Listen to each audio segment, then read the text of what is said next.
కాంగ్రెస్ ప్రభుత్వంలో రెండోసారి విస్తరణలో మంత్రి పదవి దక్కించుకున్న అడ్లూరు లక్ష్మణ్ కుమార్ మనతో ఉన్నారు. మరి మంత్రి గారు ధర్మపురి నియోజకవర్గంలో ఎమ్మెల్యేగా మొదటిసారి గెలిచిన తర్వాత మొదటిసారి మరి మంత్రి పదవి రావడం పట్ల ఆయన ఎట్లా ఫీల్ అవుతారో ఆయన అడిగి తెలుసుకుందాం.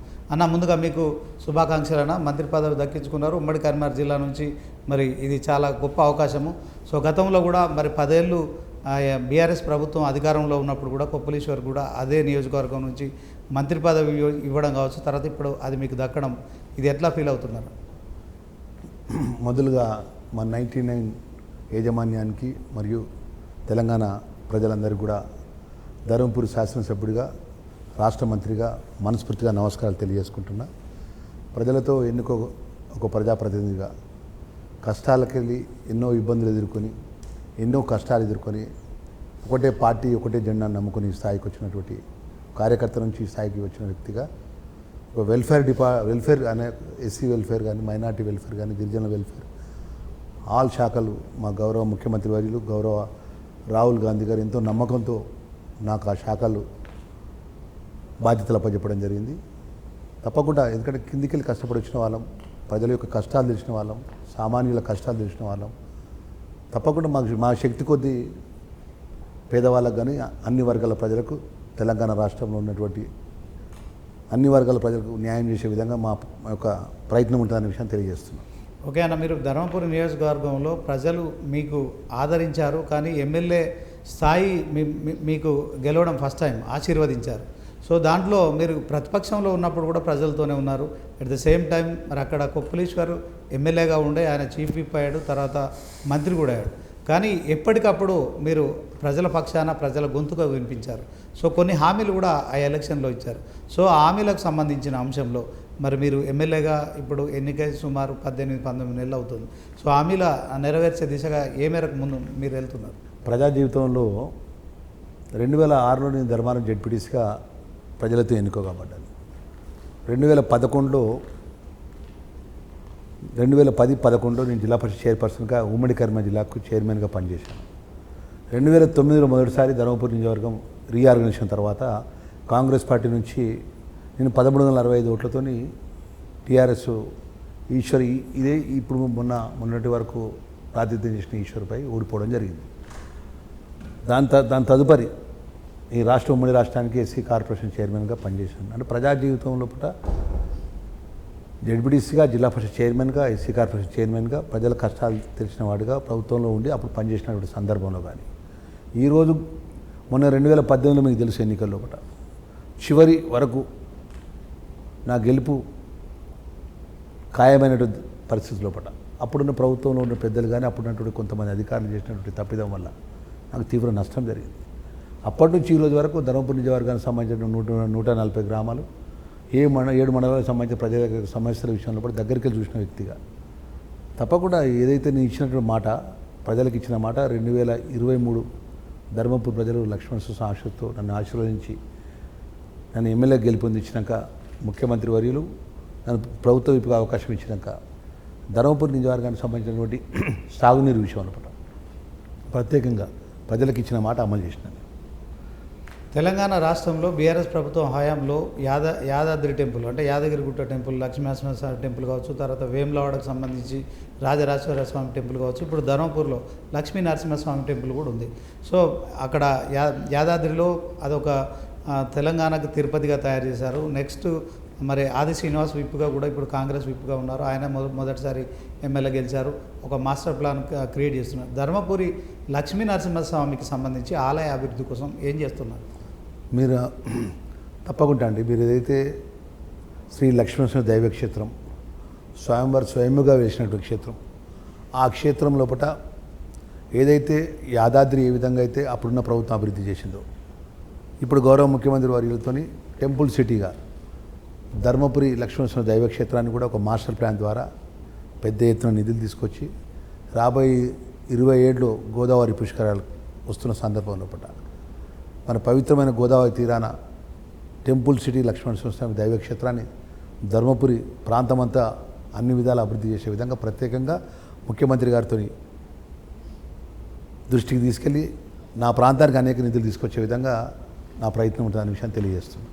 ఒక ఎమ్మెల్యేగా గెలిచిన తర్వాత ధర్మపురి పట్టణాన్ని మీరు అభివృద్ధి చేయడానికి ఇచ్చిన హామీల విషయంలో ముఖ్యంగా తాగునీటి సమస్య ఒకటి ఉన్నట్టు స్పష్టమవుతుంది. At the same time bus depot ఒకటి ఏర్పాటు చేస్తామని చెప్పారు.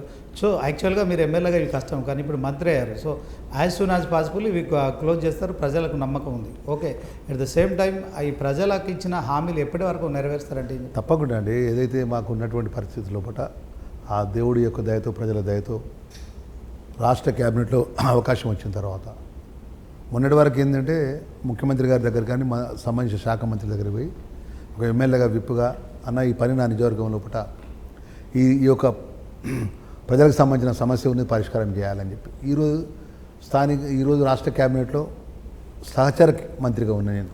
అంటే నాకు ఆ శాఖలకు సంబంధించిన మంత్రులతో సహచర సోదరుడిగా ఉన్నటువంటి సందర్భం కానీ అనేక అంశాల్లో కూడా నేను సమానంగా ఆ ముఖ్యమంత్రి గారు ఇచ్చిన అవకాశం, ఆ దేవుడు ఇచ్చిన అవకాశం, ప్రజలు ఇచ్చిన అవకాశాన్ని ఒక మంత్రిగా నాకు ఆ సమస్యలు పరిష్కారం చేసుకోవడానికి నా సమస్యలకు తక్షణమే నిధులు తెప్పించే విధంగా నాకు ఒక గొప్ప అవకాశం మంత్రి ద్వారా రావడం జరిగింది.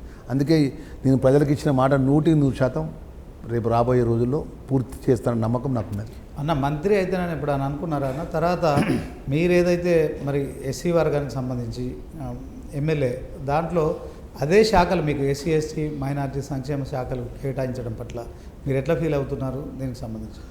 ఇప్పుడు ఒక సామాజికంగా దళిత వర్గం నుంచి మాదిగ కుల బాంధవుడు ఆ వర్గానికి వెళ్ళి వచ్చిన వాడిగా సుమారు ఈ తెలంగాణ రాష్ట్రంలో 52 లక్షల మంది మా మాదిగ కుల బాంధవులు ఉన్నారు. ఏదైతే 30 సంవత్సరాలకి వెళ్ళి మా వర్గీకరణ షెడ్యూల్ క్యాస్ట్లో ఉన్నటువంటి అన్నదమ్ములాగా మా యొక్క హక్కులను పంచుకునే విధంగా ఆ 30 సంవత్సరాల వర్గీకరణ అంశాన్ని గౌరవ సుప్రీంకోర్టు ఆగస్టు 1వ తారీఖు జడ్జిమెంట్ వచ్చిన తర్వాత ఏదైతే ఆ రాష్ట్రాలకు, ఆ ప్రభుత్వాలకు మీరు మీ యొక్క చట్టసభల ద్వారా వర్గీకరణ చేసుకోమని జడ్జిమెంట్ ఇచ్చినటువంటి సందర్భంలో పట్ల గౌరవ ముఖ్యమంత్రి వర్యులు, గౌరవ ఉప ముఖ్యమంత్రి వర్యులు, గౌరవ మంత్రివర్గం అంతా చట్టం అమలు చేసినటువంటి సందర్భంలో మరి ఆ వర్గాన్ని చెందిన వాడిగా నాకు మంత్రి పదవి వస్తుందని నేను ఊహించలే. నా మంత్రి పదవి రావడానికి బలమైన కారణం మా 5 ఎమ్మెల్యేల ఐక్యత. ఆ వర్గాన్ని చెందినటువంటి మా 5 ఎమ్మెల్యేలు ఏదైతే మందల శామ్యుల్ గారు కానీ, అదేవిధంగా మా అన్నగారు మానకొండ ఎమ్మెల్యే సత్యనారాయణ గారు, కమ్మపల్లి సత్యనారాయణ గారు కానీ, అదేవిధంగా మా జుక్కల్ ఎమ్మెల్యే లక్ష్మీకాంతం అన్నగారు కానీ, అదే మా నకరకల్ ఎమ్మెల్యే మా వీరేశం అన్నగారు కానీ, అదేవిధంగా మా కాల యాదన్న గారు కానీ, మేమందరం ఐకమత్యంతో మా 5 ఎవరికి మా వర్గం నుంచి ప్రాతినిధ్యం. ఎందుకంటే చట్టాన్ని మీరు చేసినారు, ముఖ్యమంత్రి వర్యు, మంత్రివర్గం, ప్రభుత్వం చట్టాన్ని అమలు చేసే విషయంలో మా క్యాబినెట్లో కూడా మాకు అవకాశం కావాలని చెప్పి మేము అఖిల భారత కాంగ్రెస్ పార్టీ మల్లికార్జున ఖార్గే గారికి, రాహుల్ గాంధీ గారికి, సోనియా గాంధీ గారికి మా యొక్క ప్రతిపాదన ఏదైతే ఉన్నదో న్యాయమైన ప్రతిపాదనని మా incharge general secretary Meenakshi Natarajan గారికి, మా పిసిసి అధ్యక్షులు గారు, మా ముఖ్యమంత్రి గారి యొక్క నేతృత్వంలో మా ఇచ్చిన ప్రతిపాదన మా 5 ఎవరికి వచ్చినా ఒకటే అన్నట్టు ఆలోచన పరంగా ఉన్నటువంటి ఆలోచనని వాస్తవికంగా ప్రజలకు ఏదైతే 52 లక్షల తెలంగాణ రాష్ట్రంలో అతిపెద్ద వర్గం మాదిగ వర్గం, ఆ కులానికి సంబంధించిన లక్ష్మణ్ కుమార్ కానీ ఈ 5 ఎవరికి వచ్చినా ఒకటే అన్నట్టు ఆలోచన పరంగా ఉన్న సందర్భంలో 100% ఆ అవకాశాన్ని రావడానికి మా 5 ఐక్యత అన్న విషయాన్ని మరొకసారి మనస్ఫూర్తిగా మా మాదిగ కుల బాంధవుల యొక్క విజయం ఇది. ఇలా అఖిల భారత కాంగ్రెస్ పార్టీ మమ్మల్ని గుర్తించిందంటే వీరు అడిగే న్యాయమైన సమస్య వర్గీకరణ కోసం ఏదైతే 30 సంవత్సరాలు పోరాటం చేస్తున్నటువంటి ఏబిసిడి వర్గీకరణ చట్టాన్ని చేసిండు. ఆ చట్టాన్ని అమలు చేసినందుకు కూడా రాష్ట్ర క్యాబినెట్లో కూడా ఆ వర్గం నుంచి ఒక ప్రాతినిధ్యం ఉండాలని చెప్పి నాకు ప్రత్యేకంగా మా 5 ఒకరికి అవకాశం రావాలని ఈరోజు డిప్యూటీ చీఫ్ మినిస్టర్ గారు మా బట్టి విక్రమార్క గారు కానీ, గౌరవనీయులు స్పీకర్ గారు కానీ, అదేవిధంగా గౌరవనీయులు మా దామోదర్ రాజానసింహన్న ఈరోజు మా వర్గీకరణ విషయంలో ప్రత్యేకమైనటువంటి ప్రాతినిధ్యం వారు. ఎందుకంటే వారి యొక్క ఆలోచన విధానం ఆ రోజు సుప్రీంకోర్టు జడ్జిమెంటుకు ఆర్గ్యుమెంట్స్ అప్పుడు కూడా వారి యొక్క నేతృత్వంలో మేము ఢిల్లీ కూడా పోవడం జరిగింది ముఖ్యమంత్రి గారు ఆదేశంగా. అన్నదమ్ములాగా మేమందరం కలిసి ఈరోజు కాంగ్రెస్ పార్టీ కార్యకర్త నుంచి ఈ స్థాయికి వచ్చిన వ్యక్తిగా ఆ వర్గంలో 5 ఎమ్మెల్యేల ఐక్యతతో ఉన్నటువంటి అంశం అధిష్టానంగా దృష్టిలో పెట్టుకొని ఈరోజు మంత్రివర్గంలో ఇంత పెద్ద అవకాశం రావడం జరిగింది. నాకు 100% ఒకటి మీ ఛానల్ ద్వారా మా ప్రజలకు తెలియజేసుకుంటున్నాను.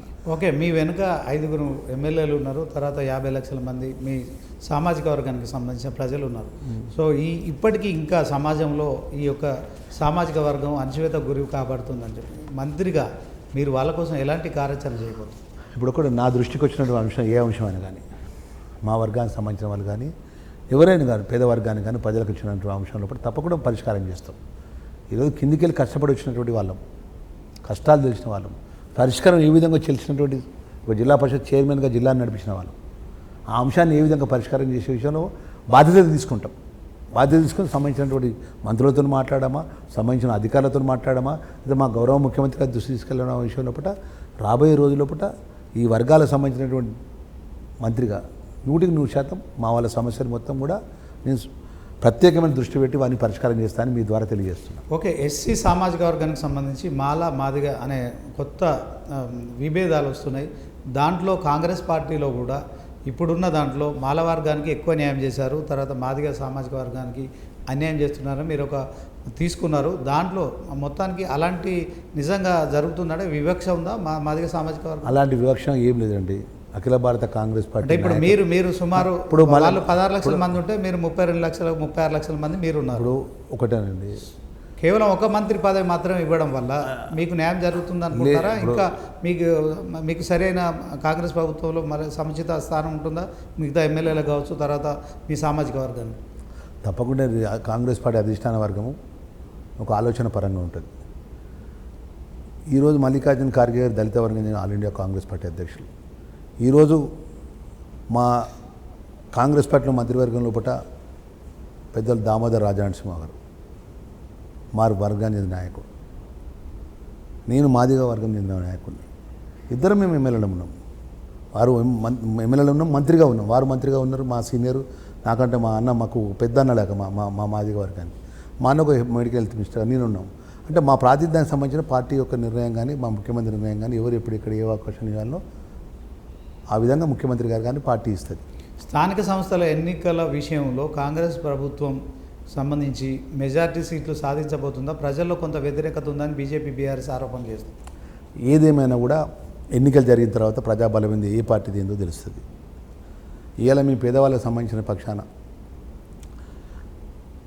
ప్రభుత్వం వచ్చిన 18 నెలల ఈరోజు రైతులకు రుణమాఫీ విషయంలో కానీ, అదేవిధంగా రైతులకు ఏదైతే రైతు భరోసా కింద 9 రోజుల్లో పుట్టిన రైతు భరోసాను అమలు చేసే విషయంలో కానీ, సన్న బియ్యం ప్రతి కుటుంబానికి సన్న బియ్యం ఇవ్వడం కానీ, రేపు 14వ తారీఖు రేషన్ కార్డును అమలు చేసే విషయం కానీ, 200 యూనిట్ కరెంటు ఉచితంగా ఇవ్వడం కానీ, గత 2014 నుంచి 23 వరకు ఒక పేదవాళ్ళకు ఈ తెలంగాణ రాష్ట్రంలో పేదవాళ్ళకి ఇల్లు కట్టిందంటే 2 BHK కట్టిందంటే సిద్దిపేటలో కట్టుకున్నారు, సిరిసిల్ల కట్టుకున్నారు, హైదరాబాద్ చుట్టుపక్కల కట్టిండ్రు తప్ప ఈ తెలంగాణ రాష్ట్రంలో పేదవాళ్ళకి సంబంధించి 2 BHK డబుల్ బెడ్రూమ్ అనే ఒక వాళ్ళ కళ, కేసీఆర్ టీఆర్ఎస్ బీఆర్ఎస్ పార్టీ కళ ఏదైతే వాళ్ళు ఉన్నారో, అల్లుడు ఎక్కడ పండుకుంటాడు, చుట్టపల్లి ఎక్కడ పండుకుంటారు అని మాట్లాడినటువంటి మాజీ ముఖ్యమంత్రి కేసీఆర్ ఎక్కడ కూడా 2 BHK కట్టలే. ఎక్కడో పేదవాళ్ళకు 3 ఎకరాల భూమి ఇస్తాను, పేదవాళ్ళకి ఎక్కడ 3 ఎకరాల భూమి ఇవ్వాలి. పేదవాళ్ళను ఆదుకుంటారు. ప్రతి నియోజకవర్గంలో కూడా 1,00,000 ఎకరాలకు మీ మీడియా ఛానళ్ళ ముంగట్నే మీరు అప్పుడు సీనియర్ పాత్రికేయులు ఉన్నారు, మీకు తెలుసు. అనేక సందర్భంలో కూడా ఈ నియోజకవర్గానికి 1,00,000 ఎకరాలకు నీళ్ళు ఇస్తాడు. అన్నిటికంటే అత్యంత బాధాకరమైన విషయం కరీంనగర్ జిల్లా. ఉమ్మడి కరీంనగర్ జిల్లాకు సంబంధించిన గోదావరి జలాలంతా కూడా మన కరీంనగర్ జిల్లాకి వెళ్ళిపోతాయి. ఇక్కడ కాలడ్డం పెట్టి నీళ్ళు ఇస్తాను ప్రతి నియోజకవర్గానికి. నీళ్ళు ఎక్కడ పట్టుకుపోతాను? ధర్మపుర మన కాళేశ్వరం నుంచి మేడారం రిజర్వాయర్ ద్వారా, ఎల్లంపల్లి ప్రాజెక్టు నుంచి మేడారం రిజర్వాయర్ ఎక్కడ పట్టుకుపోతాను? సిద్దిపేటకు, సిరిసిల్లకు, గజ్వేలకు, హైదరాబాద్కు నీళ్ళు వస్తున్నాయి. మన ఉమ్మడి కరీంనగర్ జిల్లా మన పరిస్థితి ఏంది? అనేక అంశాల లోపల వాళ్ళు ఏది కూడా చేయలేదు. రేపు రాబోయే ఎన్నికల లోపల, స్థానిక ఎన్నికల లోపల ప్రజలు అన్ని గ్రహిస్తారు. 18 నెలలు 10 సంవత్సరాలు రాలే రాజ్యం వెళ్ళిండు. ప్రజలు వాళ్ళకే అవకాశం ఇచ్చినారు. వాళ్ళే మంత్రులు ఉన్నారు, వారు ముఖ్యమంత్రి, మాజీ ముఖ్యమంత్రి గారి నేతృత్వంలో వాళ్ళ పార్టీ ఉన్నది. మేము 18 నెలల్లో కూడా మేము చేసినట్టు పనులు ఏదైతున్నాయో ఆర్థిక సంక్షోభాన్ని సృష్టించి, ఆర్థికంగా చిన్నాభిన్నం చేసి వ్యవస్థను ప్రభుత్వాన్ని అప్పచెప్పినా కూడా 1వ తారీఖులో మేము ప్రభుత్వ ఉద్యోగాలు జీతాలు ఇస్తున్నామండి. 42% బీసీలకు రిజర్వేషన్లు అమలు చేయాలని తెలంగాణ క్యాబినెట్ ఆమోదం అయితే తెలిపడం జరిగింది. దీంట్లో మరి మీరు అన్నట్టు ఎస్సీ ఎస్టీ మైనార్టీలకు సంబంధించిన అంశంలో కూడా న్యాయం జరిగే పరిస్థితి ఉంటుందా?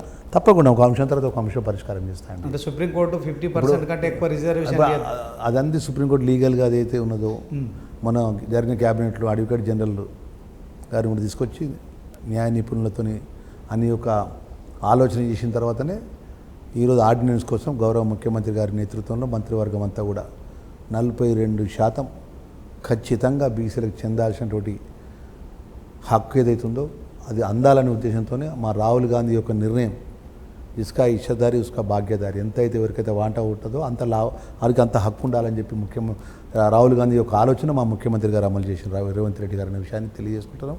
చిత్తశుస్తున్నాం మేమందరం కూడా. ఇవాళ 42% బీసీ కులగన కానీ ఎస్సీ కేటగరేషన్ విషయంలో కానీ ఇలా గౌరవ ముఖ్యమంత్రి గారి నేతృత్వంలో కూడా ఈ ప్రభుత్వం ఇచ్చిన మాట కట్టుబడి ఉన్నది. ఓకే, ఇప్పుడు మొత్తానికి తెలంగాణ రాష్ట్రంలో కాంగ్రెస్ ప్రభుత్వం వచ్చిన తర్వాత కంటోన్మెంట్ ఉప ఎన్నికల్లో కాంగ్రెస్ గెలిచింది. రేపు జూబ్లీహిల్స్ ఉప ఎన్నిక కూడా అతి త్వరలో జరగబోతుంది. దీనికి సంబంధించి మరి ఏం చెప్తారు? గెలిచే అవకాశం ఉందంటారు? మా ఇన్ఛార్జ్ జనసేటి మీనాక్షి నటరాజన్ గారు, అదేవిధంగా మా పిసిసి అధ్యక్షులు ఏదైతే మహేష్ కుమార్ గౌడ్ గారు, మా రాష్ట్ర ముఖ్యమంత్రి వర్యులు రేవంత్ రెడ్డి గారి నేతృత్వంలో 100% జూబ్లీహిల్స్లో కాంగ్రెస్ పార్టీ గెలుస్తుందండి. 6 గ్యారెంటీలు మీరు అమలు చేస్తలేరు. తెలంగాణ ప్రజల్లో ముఖ్యంగా మహిళలు 2500 రూపాయలు మీరు పెన్షన్ ఇవ్వట్లేదు. మహిళలు తీవ్ర వ్యతిరేకతతో ఉన్నారు. అందుకే మీరు స్థానిక సంస్థల ఎన్నికలు నిర్వహించకుండా పెండింగ్ చేస్తున్నారు.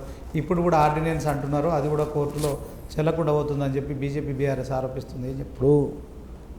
బీజేపీ టీఆర్ఎస్ పార్టీకి సంబంధించిన విషయంలో కూడా టీఆర్ఎస్ పార్టీ 10 సంవత్సరాలు రాష్ట్రంలో అధికారం ఉన్నది, బీజేపీ కేంద్రంలో అధికారం ఉన్నది. 10 సంవత్సరాల అధికారం ఉన్నప్పుడు వాళ్ళు స్థానిక ప్రజాప్రతినిధులు ఎన్నుకోబట్టి స్థానిక సంస్థలను ఏ విధంగా నిర్వీర్యం చేసిండు. సర్పంచులకు డబ్బులు ఇవ్వలేదండి టీఆర్ఎస్ పార్టీ ప్రభుత్వం అధికారంలో ఉండి. సర్పంచుల డబ్బులు వాడుకుని సర్పంచుల డబ్బులు ఇవ్వకపోతే ఆత్మహత్యలు తీసుకున్న వాళ్ళ పార్టీ సర్పంచులు. జిల్లా పరిషత్ యొక్క వ్యవస్థను చిన్నాభిన్నం చేసి పడేసారు స్థానిక సంస్థలను. ఎక్కడ కూడా జిల్లా పరిషత్ చైర్మన్ కానీ జడ్పీటీసీలకు కానీ సర్పంచులకు కానీ ఎంపీటీసీలకు కానీ ఎంపీపీలకు కానీ విలువ లేకుండా చేసిండు. ఓన్లీ ప్రతి నియోజకవర్గంలో టీఆర్ఎస్ పార్టీలో ఎమ్మెల్యేలే రాజులు. వాళ్ళు చెప్పిందే వేదం. వాళ్ళే ట్రాన్స్ఫర్లు, వాళ్ళే పోస్టింగ్లు, వాళ్ళే కమిషన్లు, వాళ్ళే సామంతుల రాజ్యాలు వెళ్ళినట్టు వెళ్ళి. మీరు డిసెంబర్లో అధికారంలోకి వచ్చారు. ఫిబ్రవరిలో ఈ పదవి కాలం ముగిసిపోయింది సర్పంచ్లకు సంబంధించి.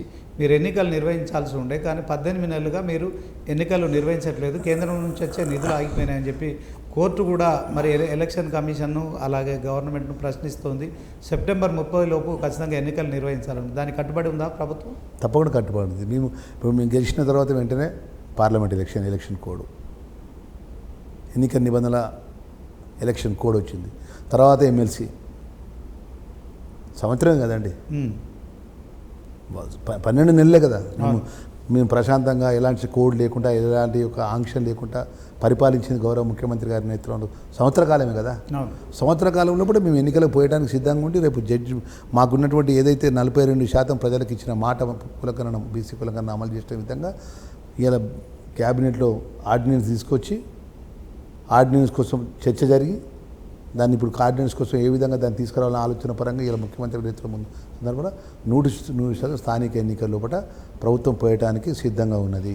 స్థానిక ఎన్నికల లోపల 100% కాంగ్రెస్ పార్టీ విజయ పతాకం ఎగురవేస్తుందనే విషయాన్ని మీ ద్వారా తెలియజేస్తున్నాం. ఓకే, 100 రోజుల్లో మీరు 2 లక్షల ఉద్యోగాలు ఫుల్ఫిల్ చేస్తామని చెప్పి తెలంగాణ నిరుద్యోగులకు చెప్పిన మాట మీరు అది నెరవేర్చట్లేదు. జాబ్ క్యాలెండర్ రిలీజ్ చేయట్లేదు. ఏం చెప్తారు? ఇప్పుడు ఒక్కటే అండి, మీ ద్వారా ప్రపంచంలో ఎవరైనా కూడా ఏ ప్రభుత్వాలు అయినా కూడా నడపాలంటే ఆర్థిక పరిపుష్టిత, ఏ ప్రభుత్వమైనా కూడా ఆర్థికంగా ఏ ప్రభుత్వాలు నడపాలన్నా ఆర్థికంగా ఉన్నటువంటి ఏదైతే వాళ్ళకున్న ప్రభుత్వాలకు ఉన్నటువంటి ఆ శక్తిని బట్టి ప్రభుత్వాలు నడుస్తాయి. ఇక 2014 నుంచి 18, 10 నుంచి 23 వరకు ఈ ఆర్థికాన్ని సంక్షోభాన్ని సృష్టించింది ఎవరు? దీనికి ఎవరు మూలం? ఎవరు? ఆ రోజు మిగిలి బడ్జెట్గా ఇచ్చినటువంటి ఉమ్మడి ఆంధ్ర రాష్ట్రంలో కూడా ఇచ్చినటువంటి ప్రభుత్వం అని అప్పచెప్తే ప్రత్యేక రాష్ట్రం, మా నీళ్లు మా నిధులు మా విధులు అని చెప్పి ప్రత్యేక రాష్ట్రం తెచ్చుకున్న తర్వాత ఆ సందర్భంలో బట్ట ఈరోజు ఈ పరిస్థితి రావడానికి కారకుడు వాళ్ళు కాదా?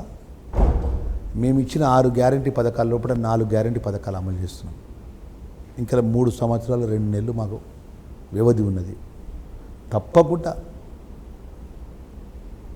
100% ఆ 2 గ్యారంటీ పథకాలు కూడా మా గౌరవ ముఖ్యమంత్రి గారి నేతృత్వంలో పట మా రాహుల్ గాంధీ గారి యొక్క ఆలోచన పరంగా పిసిసి అధ్యక్షులు ఏదైతే పార్టీ అధ్యక్షుల పరంగా ప్రజలకు ఇచ్చిన మాట అమలు చేసే విషయంలో మేము 100% అమలు చేస్తామనే ఒక నమ్మకంతో చెప్తున్నాం. మీరు కూడా ప్రభుత్వంలోకి వచ్చి ఏడాదిన్నర అవుతుంది, ఇప్పటికీ 2 లక్షల కోట్ల అప్పులు చేశారు. కానీ ఆ 2 లక్షల కోట్ల అప్పుల విషయంలో మీరు ఎక్కడ ఒక డబుల్ బెడ్రూమ్ ఇల్లు నిర్మించలేదు, సాగునీటి ప్రాజెక్టును పూర్తి చేయలేదు అని చెప్పి ఆరోపణ చేస్తుంది. ఇప్పుడు బీజేపీ ఏ నియోజకవర్గాన్ని పోదాం రమ్మనండి, ఎవరైతే ఆరోపణ చేసిన నాయకుని రమ్మనండి.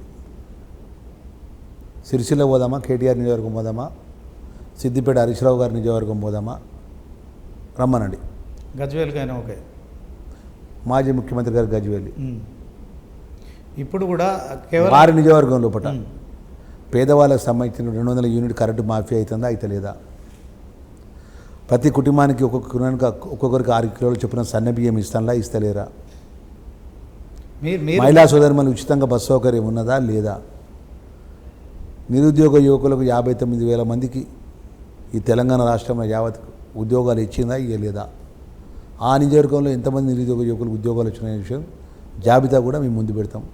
ఎంతమంది రైతులకు రుణమాఫీ జరిగింది, ఎంతమంది రైతులకు ఏదైతే రైతు భరోసా కింద డబ్బులు వాళ్ళ అకౌంట్లో పడ్డాయి, ఎన్నడన్నా 2014 నుంచి 23 వరకు వడ్లు కష్టపడి 6 గళ్ళు కష్టపడి వడ్లు పంట పండిస్తే రైతులు ఎంత పడిగాల్పి కాల్చిందండి. మీరు మీడియా సాక్ష్యమా లేదా?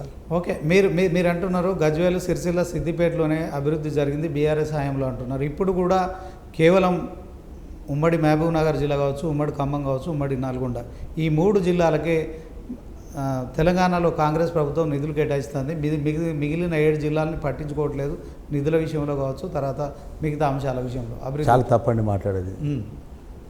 మేము ఉమ్మడి కరీంనగర్ జిల్లాకు ప్రాతినిధ్యం చేసినాము. మా కరీంనగర్ జిల్లాకు అన్ని రంగాల్లో పడ సీనియర్ మంత్రులు పెద్దలు శ్రీధర్ బాబు గారు ఉన్నారు, పొన్నం ప్రభాకర్ గౌడ్ గారు ఉన్నారు మంత్రిగా. నేను కొత్తగా 15-20 రోజుల కింద నేను మంత్రిగా.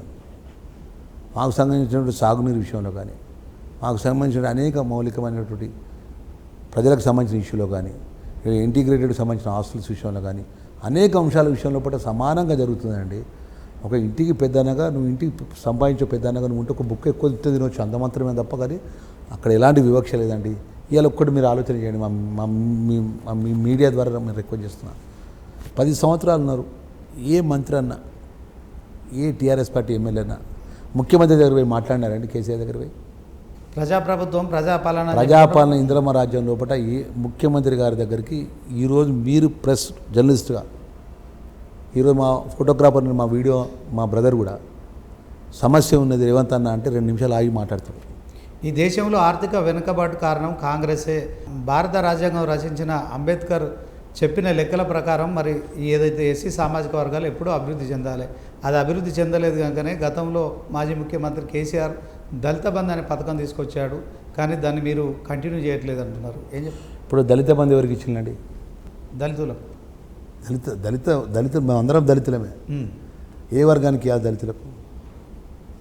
ఆర్థికంగా పాపం వ్యక్తిగతంగా ఎన్ని ఉద్యోగాలు చేసిన నిరుద్యోగ యువకులకు, ఆర్థికంగా ఇబ్బందుల పాల్గొన్న కుటుంబానికి దళిత బంధు ఇవ్వాలన్నా టీఆర్ఎస్ పార్టీ కండవ కప్పుకొని టీఆర్ఎస్ పార్టీలో బీఆర్ఎస్ పార్టీ తిరిగినలకు ఇవ్వాలన్నా ఆర్థికంగా అన్ని విధాలు ఉన్నారు.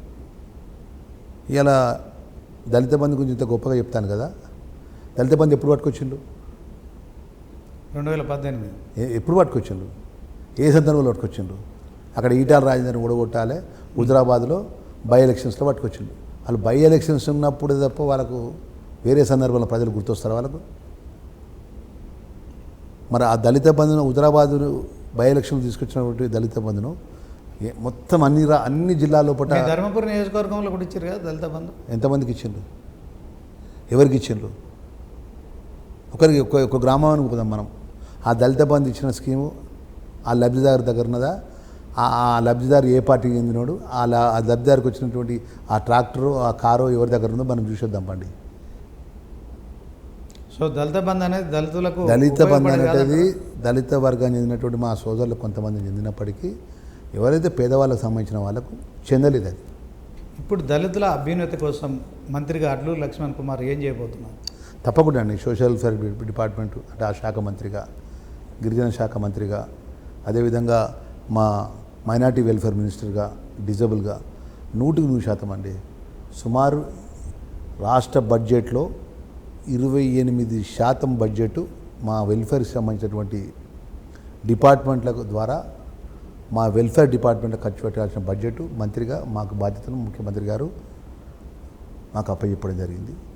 మా వర్గానికి సంబంధించినటువంటి ఏదైతే ఆ శాఖలకు సంబంధించిన న్యాయంగా చట్టపరంగా పోవాల్సినటువంటి నిధులు తప్పకుండా మేము తీసుకున్న ఒక చార్జ్ తీసుకుని 15 రోజులు అయిందండి. ఇంకొక 15 రోజుల లోపల ప్రెస్ కాన్ఫరెన్స్ పెట్టి ఏ శాఖ నుంచి ఎన్ని నిధులు విడుదల చేస్తున్నాం, ఏ శాఖకు ఎన్ని నిధులు పోవాలనే విషయం లోపల తప్పకుండా మీ ద్వారా చెప్తాం. నేను ఛార్జ్ తీసుకున్న రోజే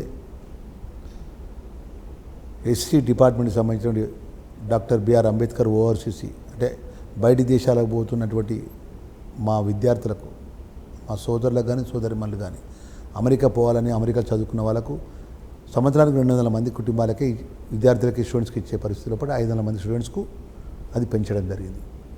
దానికి సంబంధించిన బడ్జెట్ ఆమోదం తెలపడం జరిగింది. డైట్కి సంబంధించినది సుమారు 4-5 నెలలకెళ్ళి డైట్ పరంగా ఉన్నటువంటి డ్యూలు కూడా క్లియర్ చేయడం జరిగింది. అనేక అంశాల లోపల పెద్ద ఎత్తున ఆ శాఖ ద్వారా వెల్ఫేర్ డిపార్ట్మెంట్ ద్వారా ప్రజలకు కూడా అన్ని విధాలు కూడా మేలు చేస్తానన్న విషయాన్ని మీ ద్వారా తెలియజేస్తున్నాను. ఫైనల్గా ధర్మపురి నియోజకవర్గం కోసము ఎమ్మెల్యేగా గెలిపించిన ప్రజల కోసం కావచ్చు, అలాగే ధర్మపురి లక్ష్మీ నరసింహస్వామి టెంపుల్ అభివృద్ధిలో మీకున్న విజన్ ఏంటి, ఏం చేయబోతున్నారు? శ్రీ లక్ష్మీ నరసింహస్వామి దైవక్షేత్రం స్వామివారు స్వయంగా వెలిసినారు. ప్రపంచంలో ఉన్న నలుమూలల వేలాది లక్షలాది మంది భక్తులు ఆ స్వామివారి దగ్గరికి వస్తారు.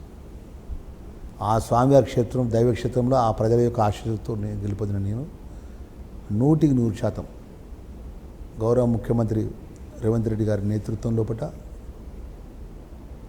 టెంపుల్ సిటీగా నా ప్రాంతం అంతా దైవక్షేత్రం లోపల ఏదైతే చేయాల్సిన మౌలిక సదుపాయాలన్నీ కూడా ప్రజలకు ఇబ్బంది జరగకుండా ప్రత్యేకంగా దృష్టి పెడతా. రేపు 27లో గోదావరి పుష్కరాలు వస్తున్నాయి. పుష్కరాలు ఏదైతే ఇప్పటివరకు ఎవరు ఊహించని విధంగా గోదావరి పుష్కరాలు ఏర్పాట్లు కూడా జరుగుతాయనే విషయాన్ని యావత్ తెలంగాణ ప్రజానికి తెలియజేసుకుంటూ, ముఖ్యంగా మా ధర్మపురి ప్రజలకు మీ లక్ష్మణ్ కుమార్గా, మీ అన్నగా, మీ కుటుంబ సభ్యుడిగా 2009 నుంచి ఈ రోజు వరకు గెలిచినా ఓడినో మీ మధ్యలో ఉన్న నన్ను చల్లగా చూసి నన్ను ఆశీర్వదించారు. నేను బ్రతుకున్నంత వరకు దేవుడు నాకు భూమి మీద ఎన్ని రోజులైతే నూకలు ఉంచుతాడో అన్ని రోజుల వరకు మీ యొక్క ఏదైతే మీ ఆశీర్వాదం మీరు చేసినటువంటి నన్ను ఆశీర్వదించి ఈ స్థాయికి పంపించినటువంటి విషయంలో కూడా ఎక్కడ కూడా అల్లు పెరగకుండా శక్తి వంచన లేకుండా కష్టపడి మీరు రుణం తెచ్చుకుంటా అని చెప్పి మా ధర్మపురి ప్రజలకు మీ ఛానల్ ద్వారా సవినయంగా మనవి చేస్తున్నాం. Okay, thank you sir, thank you very much. మొత్తానికి మంత్రిగా మరి ఎస్సీ కోటాలో ఏదైతే మంత్రి పదవి వచ్చిందో నిజంగా తన అదృష్టంగా భావిస్తున్నాను. ఇది ఇంతకుముందు ఎప్పుడు కూడా తాను అనుకోలేదు. సో దీంట్లో ధర్మపురి నియోజకవర్గం కావచ్చు, అలాగే ధర్మపురి లక్ష్మీ నరసింహస్వామి టెంపుల్ కావచ్చు. సో మొత్తానికి మరి నా సామాజిక వర్గానికి సంబంధించిన ప్రజలకు, నాయకులకు, ఎమ్మెల్యేలకు నేను ఎప్పుడు రుణపడి ఉంటాను. వాళ్ళు ఈ రుణం తీర్చుకునేందుకు ఖచ్చితంగా నేను ప్రతినిత్యం ఆలోచిస్తుంటున్నాను. సీఎం రేవంత్ రెడ్డి సహకారంతో ఖచ్చితంగా ఒక మంత్రిగా రాష్ట్రంలో ఉన్న ఏదైతే దళితులు ఉన్నారో వారందరికీ కూడా న్యాయం చేసే విధంగా కూడా నేను సేవ చేస్తానని కూడా చెప్తున్నారు. ఇది ఇవాల్టి స్పెషల్ ఇంటర్వ్యూ.